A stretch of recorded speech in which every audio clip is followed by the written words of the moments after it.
Good morning friends and students. हम लोग chapter 1 पढ़ लिए थे, यूरोप का राष्ट्रवाद, क्लास 10 का। आज हम लोग पढ़ेंगे चैप्टर 2 समाजवाद और साम्यवाद। तो चलिए शुरू करते हैं समाजवाद और साम्यवाद। ठीक है, तो चैप्टर 2 बिहार बोर्ड का हिस्ट्री का दूसरा चैप्टर है समाजवाद एवं साम्यवाद। तो देखिए बच्चों, समाजवाद एवं साम्यवाद क्या है। तो समाजवाद एवं साम्यवाद, तो पहले सबसे पहले चैप्टर में समाजवाद क्या वो जानते हैं। तो समाज में बहस है। तो क्या हो रहा था ना कि उस समय जब औद्योगिक क्रांति हुई, औद्योगिक क्रांति सर्वप्रथम कहाँ हुई थी, तो इंग्लैंड में। पिछले चैप्टर में बताए थे, पिछले वीडियो में, क्रांति कहाँ होता, तो इंग्लैंड में हुआ था सर्वप्रथम, याद रखिएगा। ठीक है, सारे देश यूरोपीय का एकीकरण हो रहा था। तो समाजवाद का सिंपल एकदम इसका कहनाम है समाजवाद का कि आर्थिक रूप से उत्पादन हो, व्यापार हो, विपणन हो, मतलब किसी में भी हो, तो एक स्वामित्व वाला अधिकार जो होता है, स्वामित्व वाला अधिकार ना हो, मतलब एक मालिकाना ना हो, प्राइवेट ना हो, वो सरकारी हो। प्राइवेट ना होकर क्या हो, सरकारी, जिसमें सबका व्यापार में सबका लाभ मिले, सबको फायदा मिले। मतलब कहने के मतलब ऐसा जो उत्पादन में, संसाधन में, कल कारखाने में, संसाधन में जितना जिससे उसका इनकम आ रहा है उस सब में बटे। मतलब समाजवाद के कहना था कि जो वर्गहीन समाज है या कोई भी है, कोई भी कार हो, तो उसका जो पैसा फायदा हो जो सबको हो, ना कि खाली एक का हो, सिर्फ एक ही का फायदा हो। इस तरह से था, सभी का फायदा हो, जैसे कि सारे समाज के लिए। तो समाजवाद समझ गया, तो क्या हो गया, सारे समाज के लिए फायदा हो। तो सारे समाज के लिए फायदा कब होगा, जब वो सरकारी चीज होगा। जैसे मान लीजिए कि कोई एक बैंक खुला, ठीक है,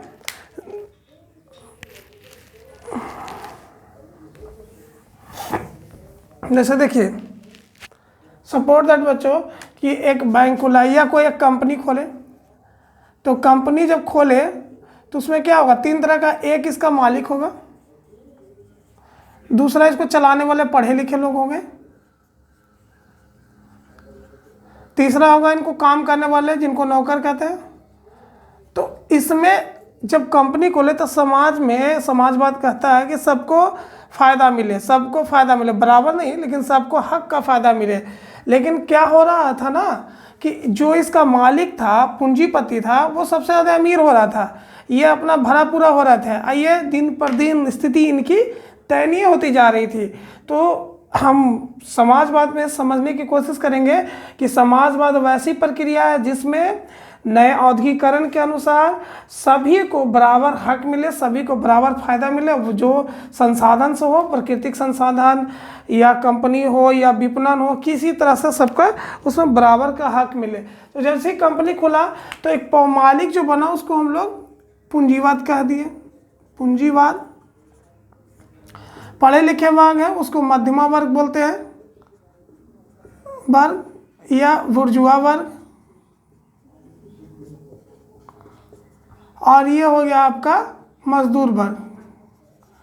चलिए यह से उस कहानी का शुरू होता है। तो बच्चों देखिए, समाजवाद वैसी प्रक्रिया जिसमें आपका औद्योगिक हो, संसाधन हो या किसी भी में हो, वो सरकारी हो और सभी का बराबर फायदा और लाभ हो। बराबर के मतलब जितना हक बने, जितना ये काम किए उतना मिले, ऐसा नहीं कि शोषण किया जाए। तो जब शोषण किया जाए, इसी के विरुद्ध में जो बना वो था समाजवाद। मतलब समाज में सभी के नियम कानून बराबर हो, सबका वैल्यू एक हो और सबका नियम बराबर हो। इस तरह से समाजवाद में यूरोपियन में है। अब ये समाजवाद आया जैसी औद्योगिक क्रांति आई थी, औद्योगिक क्रांति बच्चों जैसी आई, तो इन्होंने तीन समाज का निर्माण किया। अभी देखिए, तीन समाज का निर्माण किया, कौन कौन, पूंजीवाद, मध्यमा वर्ग जिसको बुर्जुआ वर्ग कहते हैं, और मजदूर वर्ग। याद रखिएगा बच्चों, मध्यमा वर्ग को पढ़े लिखे वर्ग बोलते हैं, मध्यम वर्ग को मध्यमा या बुर्जुआ, जो बुर्जुआ वर्ग है इसको पढ़े लिखे वाले वर्ग बोलते थे। पढ़े लिखे लोग होते थे इसमें। तो याद रखिए, बुर्जुआ वर्ग किसे कहते हैं, जो पढ़े लिखे लोग थे उसे बुर्जुआ वर्ग कहते हैं। ठीक है, मजदूर वर्ग जान गए, पूंजीवाद वर्ग जान गए। तो जिनकी कंपनी होती थी वो पूंजीवाद हो गए, पढ़े लिखे लोग जो बुर्जुआ वर्ग हो गए, नौकर जो मजदूर वर्ग हो गए। अब इसमें हो क्या रहा था कि ये दिन पर दिन अमीर होते जा रहे थे, ये तो भरा पूरा हुआ अपना काम कर रहे थे, भरा पूरा था, इनको भी कोई कमी नहीं थी, दोनों की स्थिति बेहतर होती जा रही थी इस कंपनी से, लेकिन इनकी स्थिति एकदम दयनीय हो रही थी। 16 से 18 घंटा काम करने के बाद भी अपनी दैनिक स्थिति को पूरा नहीं कर पा रहे थे। आगे चैप्टर में भी हमको भारत के बारे में भी पढ़ना है, जिसको हम असलम पत्ती कहेंगे, असलम पत्ती, वो आगे जाके पढ़ेंगे कि किस तरह से गांव से लोग शहर में आते हैं। तो इस तरह से हुआ तीन, तो एक पूंजीवाद वर्ग हो गया, एक मध्यम वर्ग, एक मजदूर वर्ग। अब क्या हुआ बच्चों कि इन लोगों को देखने के लिए कुछ लोग समाजवाद में कुछ विचारक हुए, विचारक जिसको आप एक तरह से विज्ञान के अथी कह सकते हैं, विचार देने वाले कह सकते हैं, विचारों को आदान प्रदान। लेकिन जो इनको विचारों का जो आदान प्रदान था ये प्राकृतिक नहीं था, प्राकृतिक नहीं था। जैसे इन लोगों में विचारों का आदान प्रदान की ज़्यादातर फ्रांस के थे रहने वाले, इनको आप हम कह सकते हैं यूटोपियन समाजवादी, यूटोपियन समाजवादी। तो देखिए यूटोपियन समाजवादी में कौन कौन थे बच्चों, इधर देख लीजिए, लुई वाला, Charles फॉरियर, Robert Owen, Charles फॉरियर, Robert Owen, Karl Marx. तो अभी तक ने आपने क्या क्या समझे कि समाजवाद कहता है सभी को समाज में एक रूप से, सभी के लिए नियम कानून फायदे आर्थिक रूप से सभी एक हो, उसे हम समाजवाद कहते हैं। लेकिन समाजवाद में जैसे औद्योगिक क्रांति आई तो कंपनी खुला, तो ये तीन वर्गों में बांट दिया, पूंजीवाद वर्ग, मध्यम वर्ग और मजदूर वर्ग। तो पूंजीवाद और मध्यम वर्ग को बहुत ज़्यादा फायदा हो रहा था, दिन पर दिन ये अमीर होते जा रहे थे, इनकी भी स्थिति अच्छी होती जा रही थी, लेकिन इनकी स्थिति बहुत खराब होती जा रही थी। इसी पे कार्ल मार्क्स बहुत बड़ा टॉपिक करते हैं। ठीक है, फिर हमको भारत में भी इसके बारे में पढ़ना है, आगे देखते हैं।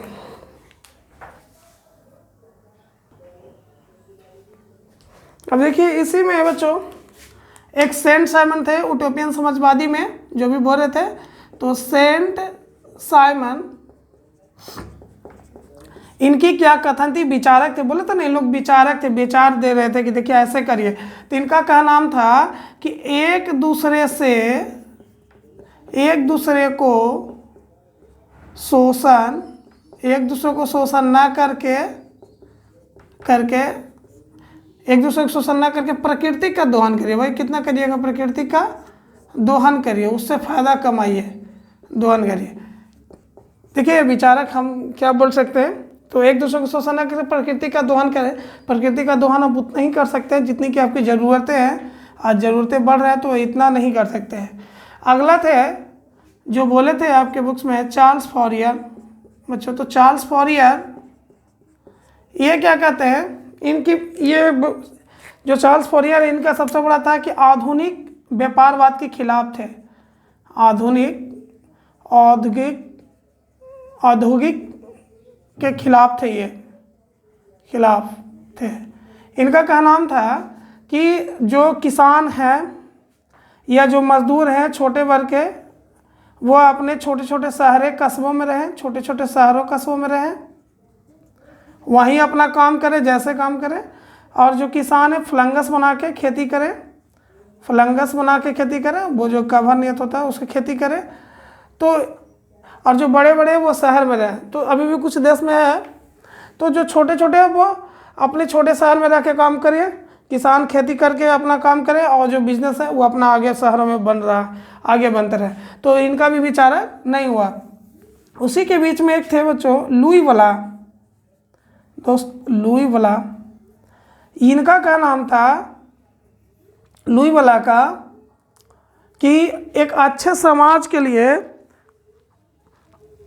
आर्थिक सुधार के लिए, इनका क्या नाम था बच्चों, आर्थिक सुधार के लिए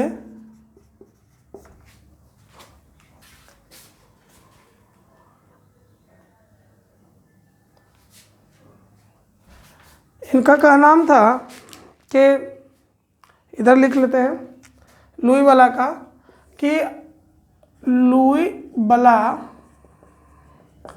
किनका का नाम था, आर्थिक सुधार तभी हो सकती है सभी को, आर्थिक सुधार तभी हो सकती है जब राजनीति सुधार हो। बात सही है, राजनीति सुधार हो, ये कहे थे, सुधार हो। आर्थिक सुधार तभी हो सकती है जब राजनीति सुधार हो, जब राजनीति सुधार हो। आर्थिक सुधार तभी हो सकती है जब राजनीति सुधार।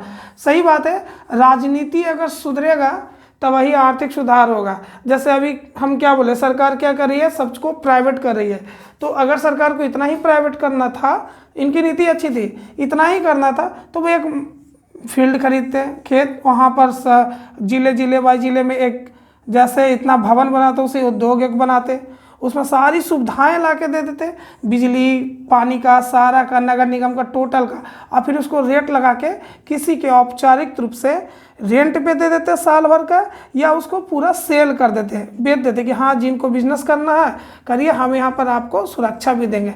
तो इससे क्या होता है कि प्राइवेटकरण भी हो गया, और जो जिला था गांव का बाहर था वहाँ से 100 या 500 लोगों का रोजगार भी मिल जाता है। और सरकार इतनी पैसा खर्च करी है, 10 लाख रुपए उसको, 10 लाख उसको दे, उससे डायरेक्ट इन्वेस्टमेंट से ये एक भवन बन जाता है, और इसका उपयोग या तो इसको बेच देता, या तो रेंट पर लगा देता, या तो खुद भी कर लेता, किसी को कह के कि हाँ हम इस बिज़नेस को करवाएंगे, आपको इतना देंगे, आप इधर वर्कर संभालिए, हम इधर संभालेंगे, तो बेहतर रहता। तो ये क्या था, ये मेरा सोच है, इसको कोई ज़रूरी नहीं है कि बेहतर हो। तो इनका लुई वाला का कहना नाम था कि आर्थिक सुधार तभी हो सकता है जब राजनीति सुधार हो। ठीक है, और लास्ट में बच्चों यूटोपियन समाजवाद का एक और है, उनका नाम है रॉबर्ट ओवेन। वीडियो थोड़ा सा अच्छा नहीं बन पा रहा होगा। रॉबर्ट ओवेन, तो देखिए ये कुछ किए नहीं, ये फ्रांस के नहीं थे, ये स्कॉटलैंड के लुनार्क शहर में अपना एक कल कारखाने खोले, उद्योग लगाए, या कल कारखाने खोले, कंपनी खोले, सीधा लिख देते हैं, एक कंपनी खोले। तो जैसे ही कंपनी खोलते हैं बच्चों, ये कहे नहीं, वो विचार दिए नहीं, डायरेक्ट करके दिखाते हैं। कंपनी खोले तो कंपनी में क्या किए, मजदूरों के अच्छी वेतन देने लगे, मजदूरों को वेतन अच्छी एवं कम समय, अच्छी वेतन देने लगे, पहला बात। दूसरा, जो 16 से 18 घंटे करते थे, ये काम को कम कर दिए, काम को कम करा दिए, मतलब कम घंटे काम करना, कम घंटे काम करने के लिए। अब देखिए ये दो चीज़ की, एक तो वेतन अच्छी बढ़ा दिए, और दूसरा के काम कम करने के लिए कहने लगे। तो जैसे ही एक क्या हुआ कि समय कम करने लगा और वेतन अच्छे मिलने लगा, तो मजदूर लोग संतुष्ट होने लगे,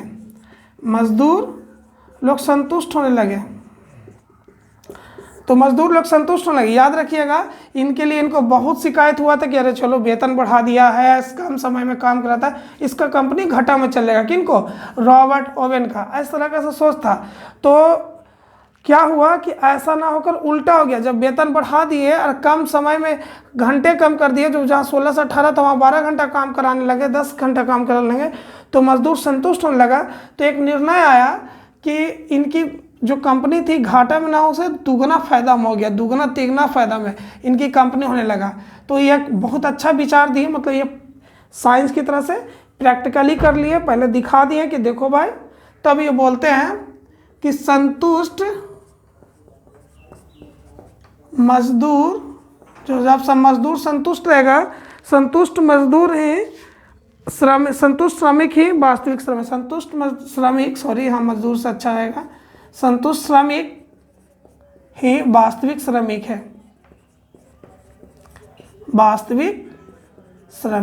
है। तो देखिए कहने के का मतलब है कि संतुष्ट श्रमिक ही वास्तविक श्रमिक है। अगर वो संतुष्टि से काम करेगा, उसका दिल आनंद रहेगा, खुश रहेगा, संतुष्ट रहेगा, तो ऑटोमेटिक वो काम बहुत ज़्यादा करेगा, कम समय में मेहनत लगा करेगा। अब उसी व्यक्ति को आप क्या करिएगा, वो 10 घंटा काम करना, उसको 16 घंटा, तो जा रहा है करना तो है, लगा रहो, इसमें कोई दिक्कत नहीं है, बढ़ते चलो। क्या फ़र्क पड़ता है, करते रहो, कभी जाके उधर खैनी लगा लेगा तो कभी उधर बाथरूम तो कभी कुछ अपना करते रहेगा। तो इन्होंने काम किया, तो संतुष्ट श्रमिक ही वास्तविक श्रमिक थे। नेक्स्ट क्लास में बच्चों हम लोग पढ़ेंगे यूटोपियन समाज में एक बहुत अच्छा बेहतर किए कार्ल मार्क्स, ये इनकी बहुत बारे में पढ़ना है, कार्ल मार्क्स की जीवनी जो 10th क्लास में आता है। अब आते हैं बच्चों कि कैसे इसका ऑब्जेक्टिव पूछेगा और कैसे प्रश्न पूछेगा, ठीक है। तो सुनिए, वीडियो जरूर पूरा देखिएगा। समाजवाद, तो सबसे पहले क्या है कि समाजवाद, तो समाज में वैसी प्रक्रिया थी जिसमें वैसी व्यवस्था हो, सारे वर्गहीन समाज, मतलब वहाँ के लोगों को सबको बराबर फायदा हो, सबका बराबर हक हो। लेकिन जैसे औद्योगिक क्रांति आया तो इसमें क्या होता है कि उद्योग में पूंजीपति जो हैं और मध्यम जो पढ़े लिखे वर्ग को बुर्जुआ वर्ग करते हैं, मध्यमा वर्ग, ये दोनों की स्थिति दिन पर दिन बेहतर होती जा रही थी और मजदूर की स्थिति दिन पर दिन गरीब होते जा रहे थे, एकदम स्थिति खराब होती जा रही थी। तो इन्हीं पे कुछ यूरोप के लोग थे, जैसे फ्रांस के ही ज़्यादातर थे, वो कुछ विचारक थे, अपने विचार देने वाले थे, विचार को समझाने वाले थे, एक्सप्लेन करने वाले थे। उसी विचारक में तो सेंट साइमन थे, लुई वला थे, चार्ल्स फॉरियर थे, कार्ल मार्क्स भी थे, ठीक है, रॉबर्ट ओवेन थे। तो उसी के विचारक में, लेकिन इनके विचारक जो कुछ विचारक थे इनकी प्राकृतिक नहीं थे। जैसे आप इनका सुने, चार्ल्स फॉरियर का, ये क्या कहते हैं कि जो मजदूर है वो कस्बे में गांव में इस काम करे, बड़े बड़े शहरों में मत आए, और किसान है जो खेती करके काम करे, इस तरह के बोले। सेंट साइमन क्या बोलते हैं कि देखिए एक दूसरे को शोषण न करें, ना मजदूर का शोषण करें ना मालिक का, और प्रकृति का दोहन करें। भाई प्रकृति का कितना दोहन करोगे, लिमिट तक ही ना करोगे। तो सेंट साइमन, लुई वला, सेंट साइमन, चार्ल्स फॉरियर दोनों का कहना है। अब लुई वला कुछ अच्छा खासा बोले, अच्छा क्या पूरे अभी के लाइफ में ठीक है। लुई वला क्या बोले, लुई वला क्या बोले थे आपको कि लुई वला बोले कि एक अच्छा तभी, एक आर्थिक रूप से देश अच्छा तभी हो सकता है जब राजनीति अच्छा हो। किसी भी देश का राजनीति अगर अच्छा रहता है, वहाँ के नेता अच्छा है, तो सच में वो आर्थिक रूप से अच्छा ही रहेगा। और इसमें रॉबर्ट ओवेन एक थे, वो क्या कि वो कहे नहीं करके दिखाए। एक न्यू स्कॉटलैंड के लुनार्क शहर था, वहाँ कंपनी खोले और इन्होंने कहा कि मजदूरों का वेतन बढ़ा दिया थोड़ा और समय कम कर दिए। जैसे देखे तो सबको लगा कि घाटा में जाएगा, लेकिन ये घाटा से ना जाके मुनाफा में गया। तो इन्होंने कहा कि एक अच्छा श्रमिक ही एक अच्छा मजदूर है, संतुष्ट श्रमिक ही अच्छा श्रमिक है, मतलब संतुष्टि से काम करेगा, संतुष्ट रहेगा तभी वो अच्छा काम करेगा। तो उन्होंने एक लाइन निकाला कि संतुष्ट श्रमिक ही बेहतर श्रमिक होता है। आज के लिए इतना ही। कार्ल मार्क्स अगले चैप्टर में पढ़ेंगे। वीडियो में थोड़ा लाइन कट गया था, इसलिए वीडियो को शुरू से अंत तक देखें, समझ में आएगा। और वीडियो को लाइक और शेयर सब्सक्राइब जरूर कर दें। और ठीक है, थैंक यू, धन्यवाद।